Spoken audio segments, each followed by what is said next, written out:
Hi everybody, welcome to another week in the Den. My name's Derek. And I'm Steve. And Greg is sick, so he's taking the day off. So welcome to the Den. It's his Monday.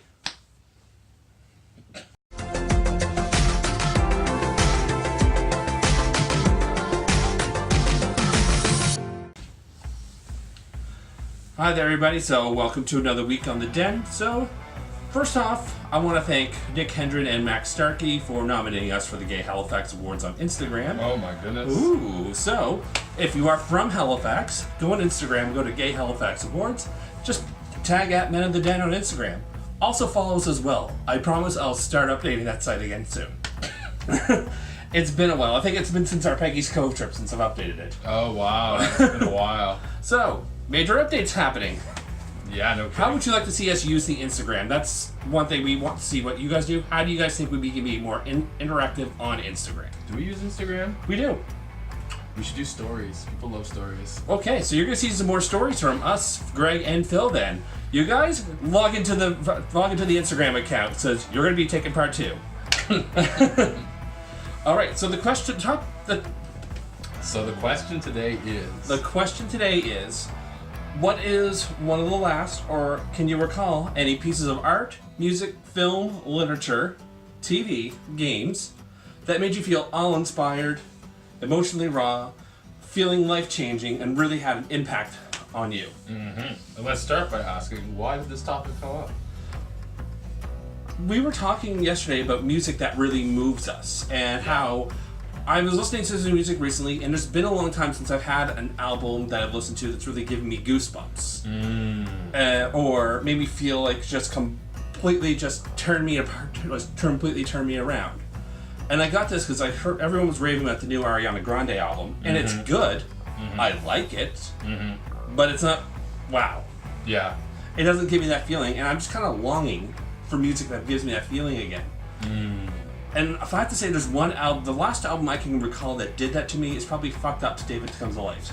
Oh, really? Okay. Yeah. It's a good album. I think it's just the story that's behind it, the fact that it's like kind of pop music and aggressive vocals, and kind of everything like extreme pixies is how I describe them. So, and I think just the story of that album and having seen them live, that album just kind of makes me feel absolutely everything. Like, charged I am at the beginning of the album, how torn apart I am by the end of the album. You know? Yeah. Yeah, so I think for me, one of the things I like is the Marvel comic universe movies. Yes. I mean, I wouldn't say I'm a huge fan, but I like them. But I feel like when I watch them, I enjoy it, but I don't really feel too much. Like, it's not a very inspiring thing, you know? I guess I was sad at the end of the most recent Avengers movie. I was devastated. That was extra heavy. But on average, I was like, okay, this is fun, but it's not, like, awe-inspiring. Yeah. What was that horror show that we watched on Netflix? Haunting of Hill House. Oh my goodness. That was an amazing, amazing TV series. Yeah. Oh, man. The fact that it was just, it was a family drama with horror elements. It wasn't set out to be scary. It was set out to tell the story, but have scary elements to it. But they did it so well. It definitely had a slow start. I think you guys watched the first episode without me, and you were like, "Oh, that show isn't good." Oh yeah, I was so bored.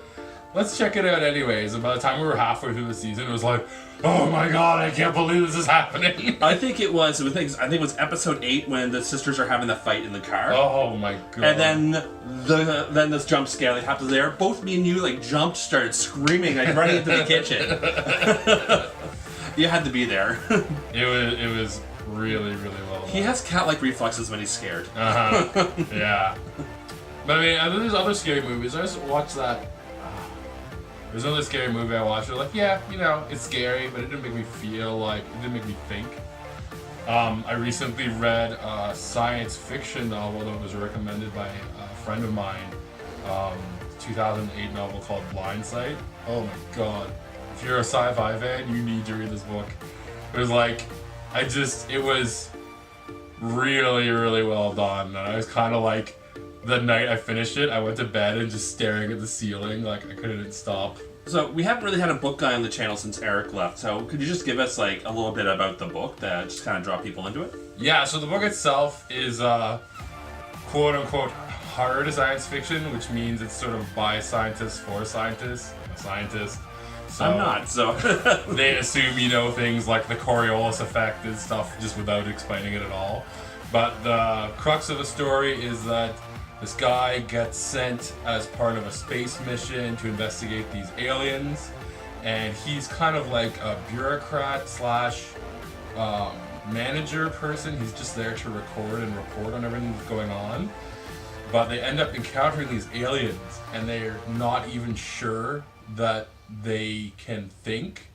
And it's sort of, the novel's about how could you tell if another species can really think or understand, or if it's just like a parrot and mimicking you. Yeah. And so it's very existentialist and also very cool and science fiction-y. So, existentialism and science fiction. I think Yeah. I'm sold on that one, actually. It was really good. I do love a bit of existential literature, and I can learn science. Yeah. I can figure it out. We can ask you questions. Yeah.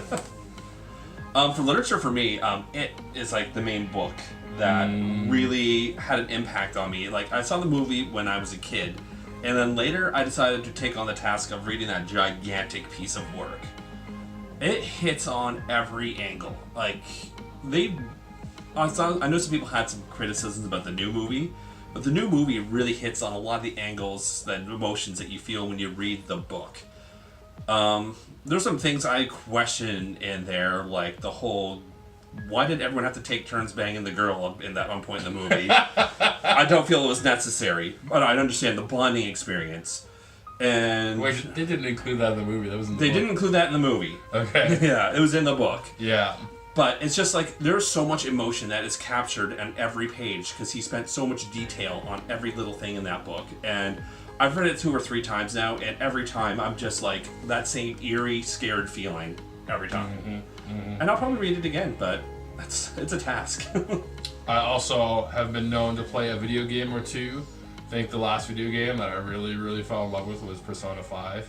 Excellent game. I wouldn't even bother describing it. You can Google it. It's really well done. We did a video on that one, actually. Yeah, there we go. Yeah. And I just picked up Nier Automata on recommendation from a friend. I haven't really got into it yet, but it's supposed to be really, really good story, and I'm looking forward to it. Well, speaking like your friend, like, I don't really want to go into too much details about it, but he was just drawn in by just how there was so much life in some of the characters, and it kind of made him feel really awful when some things were happening. Oh, yeah. A guy I know, an ex-boyfriend of mine actually, he bought the game, played the first little bit of it, and then he said he had to return it because it was too intense, too like emotionally distressing to continue playing. And like watching you do the first level, and I saw that, I was like, I see exactly what he meant by that, but this looks like this could be a very interesting game. So I'm excited. Games for me that really impacted me, Final Fantasy VI is one of the most biggest impacting game of my life, I would say. Wow. It's just the story itself is really what drew me into the idea of like a visual novel as a video game. Any songs in particular that evoke emotion? That really get me? Oh, jeez. No, I don't really think so. I mean, definitely not in recent memory. Music for me evokes like, I would say it's emotional, but it's never like awe-inspiring or really thought-provoking. It's more like, if I need to wake up in the afternoon and get some energy at work, I'll throw on some music, and sort of get my energy levels up.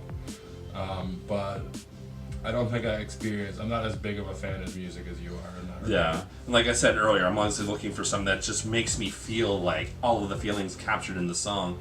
And like I mentioned, the album David Comes to Light by Fucked Up. If I'm going to go like individual songs, I love the Hamilton soundtrack, and the song Satisfied is probably my favorite song on that.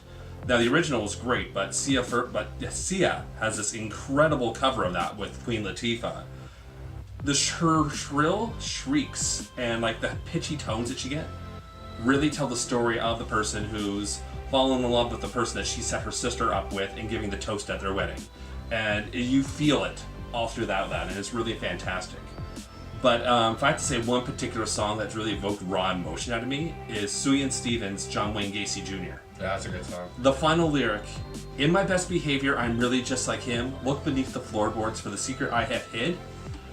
that made me lock myself into a room and just think for like 3 days about everything that I need to reevaluate in my life. Oh, wow. And I remember playing it for my friend Natalie, and she's the same thing. She just started crying and locked herself into my roommate's room, and that was it for the night. That sounds pretty intense. Yeah, that lyric really it strikes tones with a lot of people. So, what are some songs, films, books, anything that art that has inspired and brought emotion, awe-inspiring, or just kind of like made you really think deep? Yeah. Give us your reading list, your watching list, whatever. Yeah. So we want to know, like, this is like something I really like to know, like, what has really impacted people in their lives and what would they love to share. So write that below as a comment on our Facebook page. Write that as a part of our post. Write us and give us some ideas as well. And also topics you'd like to see us cover. Send those to us as well. We're always doing a round of Q&A every once in a while. And who knows, we may end up doing that soon. So anything you want to ask us, shoot that down below as well. So, again, like, share, subscribe. Tune into the rest of the guys' videos this week. Greg and Phil usually have some pretty fun videos lately. And check out Phil and Ken's green screen video. That was a lot of fun. Really check that out. I really hope they do a lot more with that. Until then, enjoy the rest of your week, guys.